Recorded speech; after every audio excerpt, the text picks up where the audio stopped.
Magandang araw mga boss, dito na tayo sa part 2 na ang problema, bukod sa nag-overheat na, palyado pa itong makina. Kung napanood nyo yung part 1, napalitan na ito ng radiator at water pump. Kaya lang hindi napansin nung gumawa na yung auxiliary fan motor nito, defective na rin. Kaya nangyayari, mahina yung buga ng hangin na pinagmumulan ng overheat pag tumatagal na yung takbo ng sasakyan ni customer. Ilang beses na rin ibinalik ni customer ito sa gumawa, kaya lang hindi makita kung saan ang pinanggagalingan talaga ng overheat. Kaya pinilit ni customer na pumunta sa akin, kaya lang hindi na siya umabot. 200 meter na lang ata yung layo niya sa akin, tumirik pa itong sasakyan niya dahil nga sa sobrang init. Ibig kong sabihin dahil nga sa sobrang overheat nitong makina.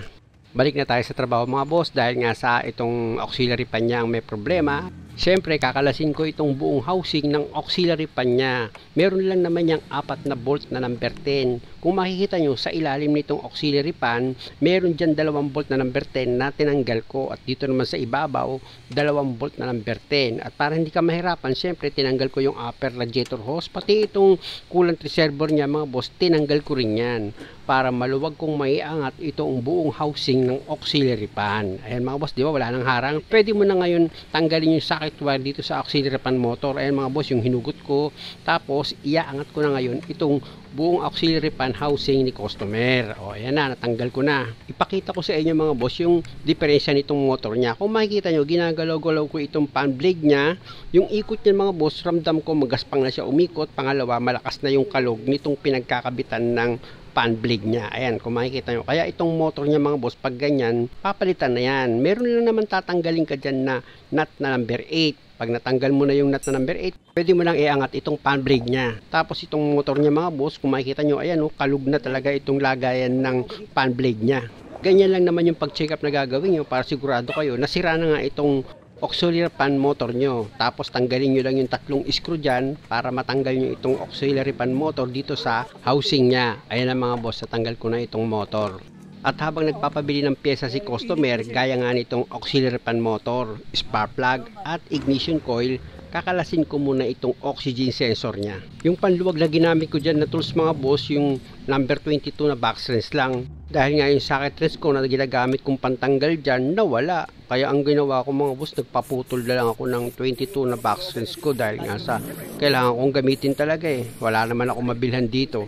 Sa paglinis naman itong oxygen sensor mga boss, pwede kayong gumamit dyan ng carburetor cleaner o kaya yung anti-rust or penetrating oil. Yun ang ginagamit ko.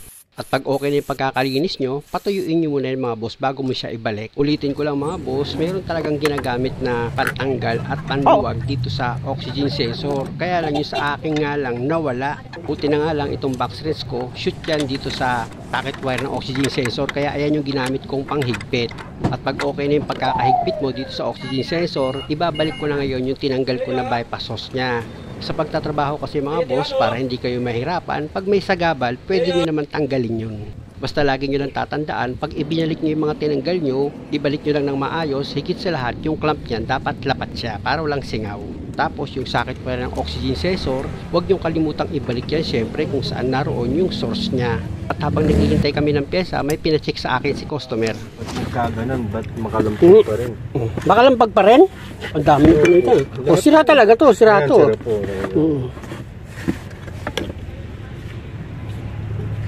Yan, palit din yan. Ito hindi to sira eh. Yan.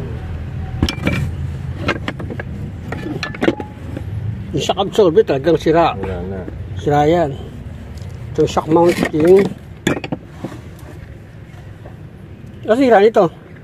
Yan, pinalitan din po. Pinalitan na nga lahat eh. Parang sira ah. Nga po. Pag-gastos kang mahal. Original to, sayang. Original, ito pa rin. Sira talaga yan, no? Biyak talaga siya, no? Ball joint. Ball joint, hindi naman sira ball joint eh. Yan, pinalitan. Partner pa yan. So sira nito, wala naman, no? Nasa sentro yung ano, no? Tapos ito, gagalaw. Ito nasa ibabaw pag sira yan. Oo, gagalaw to. Sayang, mahal pa naman yan. Ito, stabilizer link. O, ito stabilizer link, sira talaga yan. O, kita naman eh. Kita.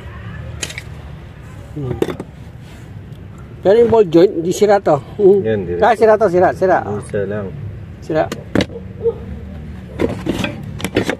Yung rack end.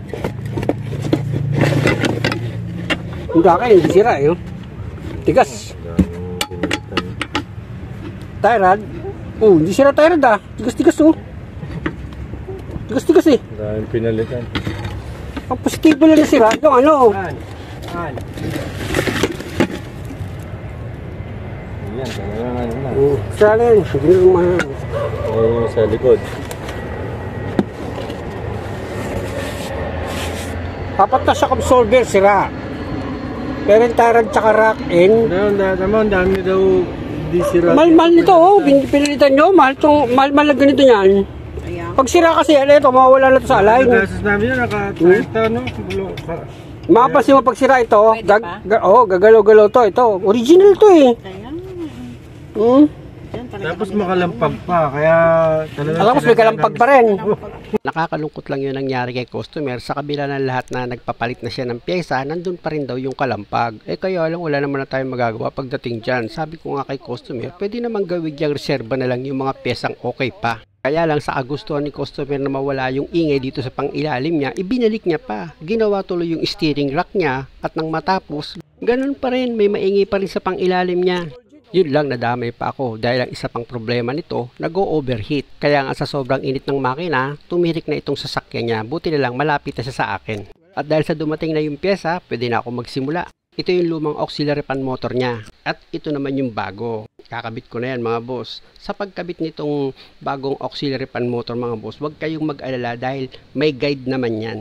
Kaya kung kayo magpapalit ng auxiliary fan motor nyo, hindi naman kayo maliligaw. Nakita nyo naman, di ba, yung tinuro ng daliri ko? Ayan o, dyan nakatapat yung pagsasaksakan nyo ng socket wire. Tapos, ibaba nyo itong housing ng auxiliary fan nyo para maipakapit nyo na itong screw dito sa thread ng auxiliary fan motor nyo. Bali, tatlo yung screw na ilalagay nyo dyan mga boss at siguraduhin yung maayos yung pagkakapit nyo sa thread nya. Para pag nag-final na kayo ng higpit gamit itong Phillips screw nyo, hindi siya ma-loose thread. At dapat mga boss, maayos yung pagkakahigpit nyo ng bawat screw dito sa motor. Tsaka mo ngayon ilagay na itong fan blade nya at ipakapit mo na yung nut yan na number 8. Tsaka mo ngayon siya i-final na ng higpit. Pag okay na, pwede mo siyang i-check para ma-compare mo yung lumang tinanggal mo dyan na motor at itong bago. Nakita man itong bago, di ba? Wala siyang kakalug-kalug. Yung luma mga boss, defective na yung motor noon. Kaya mahina na yung buga ng hangin niya.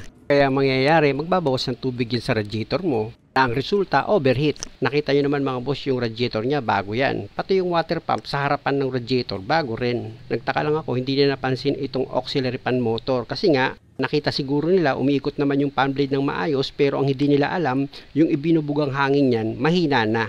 Ito na mga boss, na-position ko na itong auxiliary fan housing niya. Ito naman yung 2 volt na number 10, nakapwesto yan dito sa ilalim ng auxiliary fan housing mo. Sa magkabilang gilid kung makikita nyo, ipinakapit ko na itong bolt na number 10. At pag okay na, dito naman sa ibabaw mga boss, meron din yung 2 volt na number 10 na ilalagay ka. Pag naipakapit mo na yan sa thread nya, pwede mo na ngayon i-final yung higpit gamit yung box strands mo na number 10. Ayan mga boss, kung makikita nyo, hinihigpitan ko na yung 4 na bolt dito sa housing ng auxiliary fan motor ni customer.